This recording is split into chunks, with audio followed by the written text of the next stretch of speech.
किया दिव्य कृपा की भगवान शिव ने और कहा, हे दक्ष, हम तुम्हारी स्तुति से परम प्रसन्न हैं। हमने देवता और दानवों के लिए अति दुष्कर एक पाशुपत व्रत का अनुसंधान किया था। वह पाशुपत व्रत का व्रत हम तुमको प्रदान करते हैं।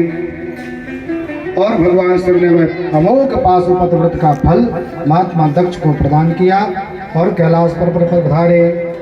बोले भक्त वत्सल भगवान की।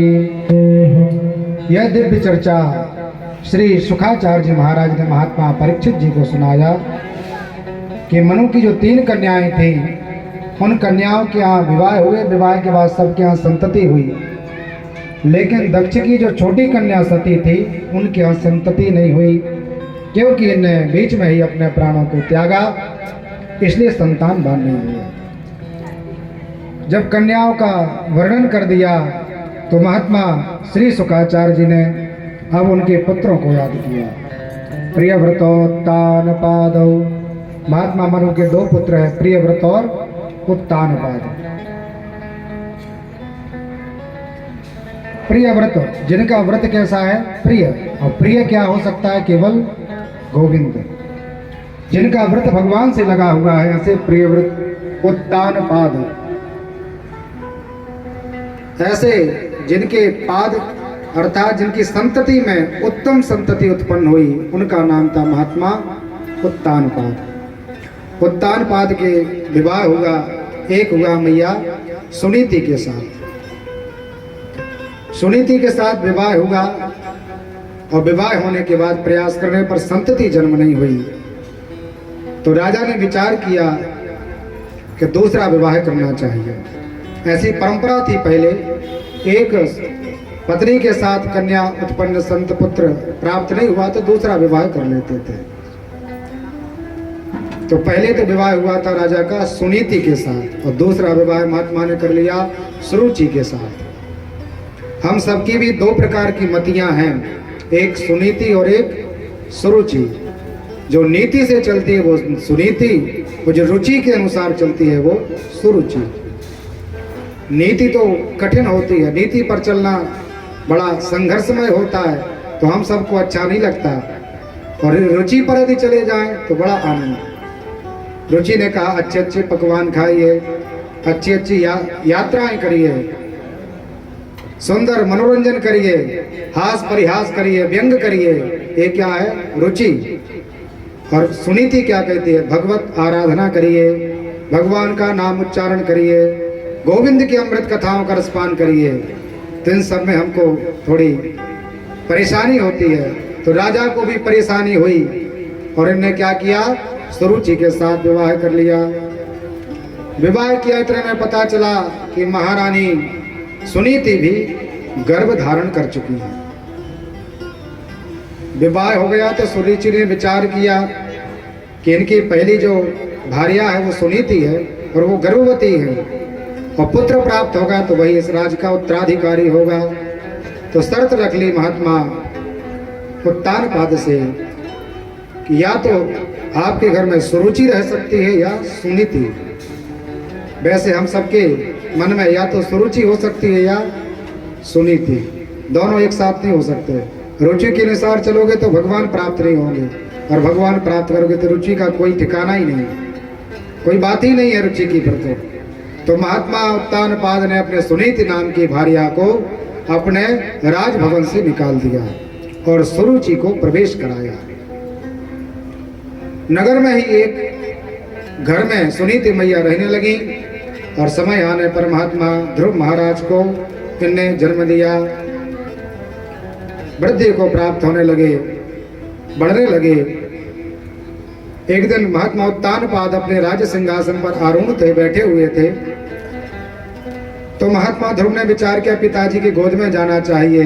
तो महात्मा ध्रुव जी अपने लीला की वशीभूत होकर, बालकों का तो स्वभाव होता है नटखट स्वभाव, तो अपने लीला से ही महात्मा उत्तानपाद के और गोदी में बैठ गए।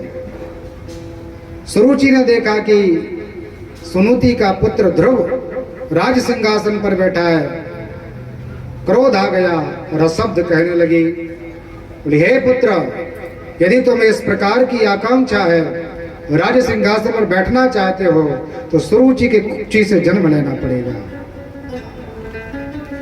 इतना बोल दिया, जबकि देवता और सभी अमलात्मा विमलात्मा तो कहते कि हमें कुक्षी में ना आना पड़े, इस कुक्षी का चक्कर ही बंद हो जाए, मोक्ष की प्राप्ति हो। लेकिन आज राज सिंहासन के लिए असुरुचि ने क्या बोला, कुक्षी से जन्म लेना पड़ेगा, और हाथ पकड़कर महात्मा ध्रुव को निकाल दिया। मैया के पास रोते हुए आए बालक, बोले मैया हमारे पिताजी कौन है? तो वो तो सुनीति थी, नीति के अनुसार चलने वाली, सुंदर उपदेश दिया, हे बालक तुम्हारे पिता तो परम पिता परमात्मा है। बालक तो अबोध था, बोले मैया कहाँ मिलेंगे? बोले वो तो वन में मिलते हैं, जंगल में मिलते हैं। महात्मा ध्रुव को अपनी मैया पर विश्वास हो गया, क्योंकि गुरु सबसे पहली हमारी जो गुरु है वो माता है। ध्रुव महात्मा ने विचार किया, मैया ने कहा है कि जंगल में परमपिता परमात्मा मिलेगा, तो इसमें कोई संशय नहीं। 5 वर्ष की आयु है महात्मा ध्रुव की, तत्काल घर को त्याग दिया। घर का त्याग किया तो देखा 10 दिग्गज डोल गए, समुद्रों ने मर्यादाएं त्याग दी कि देखो आज 5 वर्ष का बालक और भगवान को प्राप्त करने के लिए घर को त्याग दिया। आगे पहुंचे तो सबने कहा कि देखो जंगल के कष्ट बड़े असहनीय हैं। यहाँ तो आपको भूख लगती तो मैया से कहते मैया भूख लगी, सुंदर व्यंजन दे दिए। प्यास लगी, मैया ने पान करा दिया। नींद आई तो मैया ने अपने अंक में ही सुला लिया, बाद में उनको सुंदर सेज पर सुला दिया। लेकिन वहां ना खाने पीने की व्यवस्था, ना रहने की, ना किसी प्रकार की सुरक्षा। लेकिन महात्मा का ध्रुव का तो दृढ़ निश्चय है कि हम तो अवश्य ही परमपिता परमात्मा से मिलेंगे। नारद जी ने विचार किया, सुंदर समय है, दीक्षा देने का पवित्र समय है, ऐसा बालक बार बार प्राप्त होने वाला नहीं है।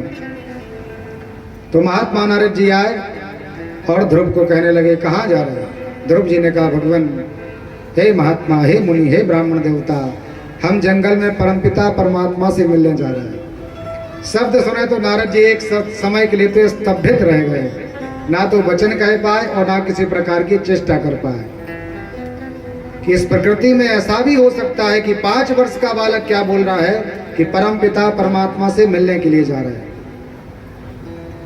नारद जी ने कहा देखो बालक, ये तुम्हारा हट है, भगवान ऐसे प्राप्त नहीं होते। सब कुछ समझाया, बार बार कहा, लेकिन ध्रुव महाराज का वह संकल्प देखा तो महात्मा नारद जी प्रभावित हो गए और 12 मंत्र का उपदेश कर दिया। महात्मा नारद जी ने विचार करने लगे, ऐसा शिष्य कभी प्राप्त नहीं होगा। कभी कभी शिष्य गुरु को प्राप्त करके धन्य होते हैं और कभी कभी गुरु शिष्य को प्राप्त करके धन्य हो जाते हैं। नारद जी ने विचार किया, धन्य होने का समय आया। 12 मंत्र दिया, नियम बता दिया और महात्मा ध्रुव जी जंगल के लिए चले गए। प्रारंभ कर दिया तप, और तप प्रारंभ किया तो क्या किया, सबसे पहले अन्न को त्याग दिया। 3 दिन के अंतर से आज खा लिया तो 2 दिन कुछ नहीं खाएंगे, आने वाले तीसरे दिन किसी प्रकार का फल ग्रहण करेंगे। ऐसा 1 महीने तक किया। जब 1 महीना पूरा हो गया तो महात्मा ध्रुव ने दूसरे महीने में जब तपस्या प्रारंभ की तो 6 दिन का अंतर किया, और उसमें क्या, सूखे पत्तों को खाने लगे, घास को खाने लगे, छाल को खाने लगे, और 6 दिन के अंतर से खाते हैं। 2 महीने पूर्ण हो गए तो महात्मा तीसरे महीने में प्रवेश कर गए। तो अब 9 दिन का संकल्प ले लिया और केवल जल आहार करने लगे। आज जल ले लिया, अब 9 दिन व्यतीत हो जाएंगे तो 10वें दिन पुनः जल लेंगे, ऐसा संकल्प ले लिया। 3 महीने पूर्ण हुए, 4थे महीने में प्रवेश किया। महात्मा ने जल को भी जीत लिया और अब 9 की जगह 12 दिन का संकल्प ले लिया और केवल वायु का पान करने लगे। और वायु भी कितने दिन में पान करना है, केवल 12वें दिन में। 11 दिन बिना सांस के, 12वें दिन सांस लेंगे और पुनः व्रत धारण करेंगे। ऐसा तेज तप किया महात्मा ध्रुव ने, सारा ब्रह्मांड कंपित हो गया। 5 महीना व्यतीत हो गए। दिक्पाल, इंद्र, सूर्य सब आते हैं उस तपस्या को पूर्ण कराने के लिए कि भगवान तपस्या पूर्ण कर लो। ब्रह्मा जी आए, लेकिन महात्मा ध्रुव ने अपनी आसन को नहीं त्यागा।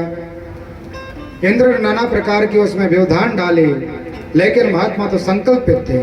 जब यह मन संकल्प ले ले तो कोई प्रकृति की कोई भी ताकत इस मन को नहीं हरा सकती। उस दिन हमने कहा था कि यदि मनोबल बड़ा है तो सब कुछ श्रेष्ठ है, यदि मनोबल आपका लूज है, कम है, तो आप छोटा सा भी काम सफलतापूर्वक नहीं कर सकते। महात्मा ध्रुव का मनोबल अत्यंत प्रबल था। केवल एक ही आकांक्षा थी, परमपिता परमात्मा को प्राप्त करना है। 5 महीने पूर्ण हुए, 6वें महीने में प्रवेश किया और महात्मा ध्रुव एक पग पर खड़े हो गए। एक पग पर खड़े हुए और उसी में केवल दाहिना अंगूठा इस धराधाम को ऐसा दबाया और अंगूठे पे खड़े हो गए। जैसे अंगूठे पे खड़े हुए तो त्रिलोक जाकर के झुक गया। जैसे आप कोई एक पेज ले लें और पेज को ऊपर से दबाएं तो चारों तरफ से पेज झुक जाता है, वैसे संपूर्ण धराधाम महात्मा ध्रुव के पाद पद्मों पर झुक गया। इतना तप तेज बढ़ गया, कंपायमान हो गए। सभी देवता भगवान नारायण के पास पहुंचे, हे गोविंद दया करो, परमात्मा दिव्य समय आ गया, बालक की रक्षा कीजिए। महात्मा श्री नारायण पधारे और बार बार कहते हैं, हे पुत्र, हे पुत्र, हम दर्शन देने के लिए पधारे हैं, नेत्र खोलो। लेकिन महात्मा ध्रुव नेत्र नहीं खोल रहे कि ऐसे कई बार बहुत से देव लोग आए थे तपस्या को भंग करने के लिए, लेकिन भगवान ने नेत्र नहीं खोले ध्रुव जी ने। और जब परमात्मा ने माया को जब महात्मा ध्रुव के बीच में प्रवेश कराया, अपना साक्षात्कार जब हृदय में अवरुद्ध कराया, जब भगवान की कांति महात्मा ध्रुव के हृदय में आई, वही कांति का आभास होने लगा कि मानो साक्षात सामने खड़ी है, तो ध्रुव जी ने अपने नेत्र खोल लिए। नेत्र खोले तो भगवान का दर्शन किया। जैसी जैसी कांति बताई थी नारद जी ने, तो सब लक्षण पहले परख लिए महात्मा ध्रुव ने, और कोई तो नहीं आ गया। शांताकारम भुजगशयनम पद्मनाभम सुरेश्वरम, सभी गुण देख लिए महात्मा ध्रुव ने, परीक्षण किए, हाँ यही परमपिता परमात्मा है, लेकिन अशब्द हो गए।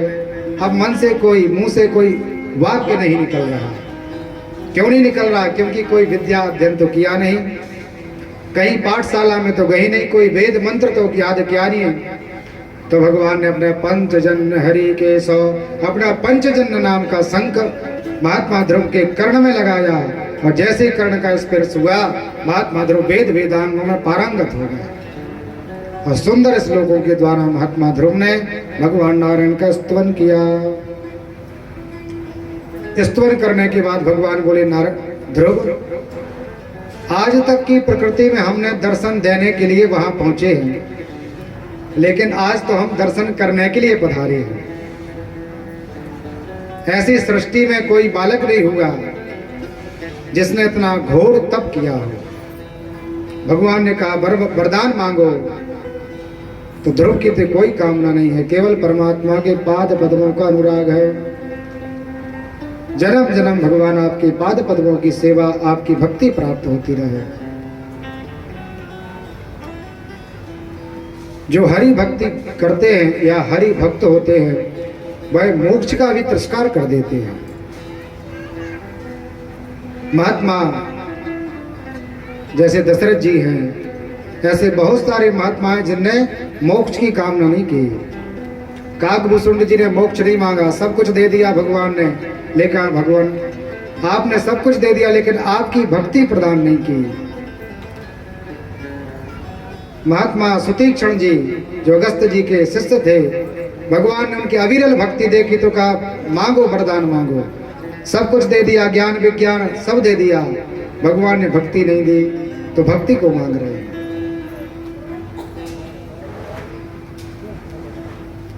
अर्थ न धर्म न काम रुचि, गति न चाहूं निर्वाण, राम जन्म जन्म राम पद।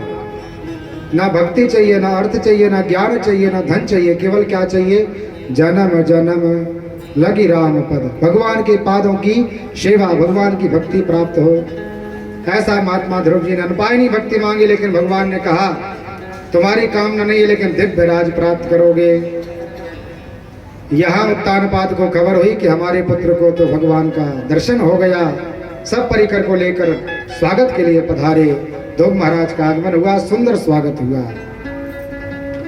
36,000 वर्ष तक महात्मा ध्रुव ने राज्य किया।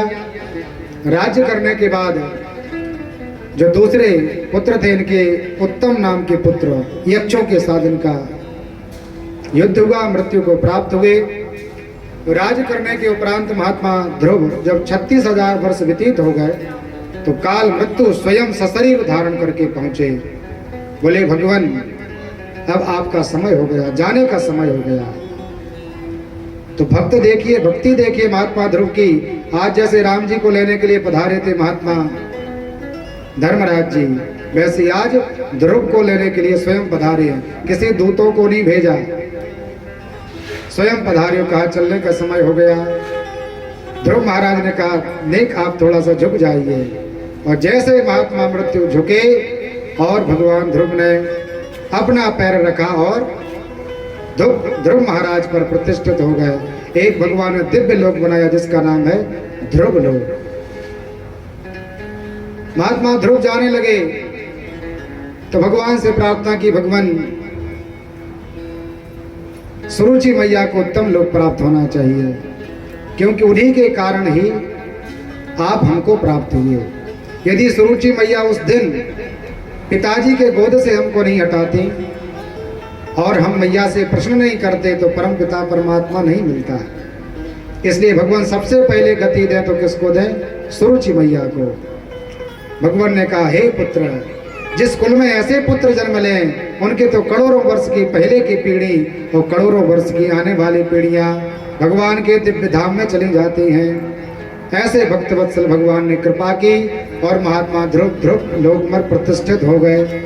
बोले ध्रुव जी महाराज के, भक्तवत्सल भगवान के, श्री भागवत महापुराण के जय जय श्री राधेश।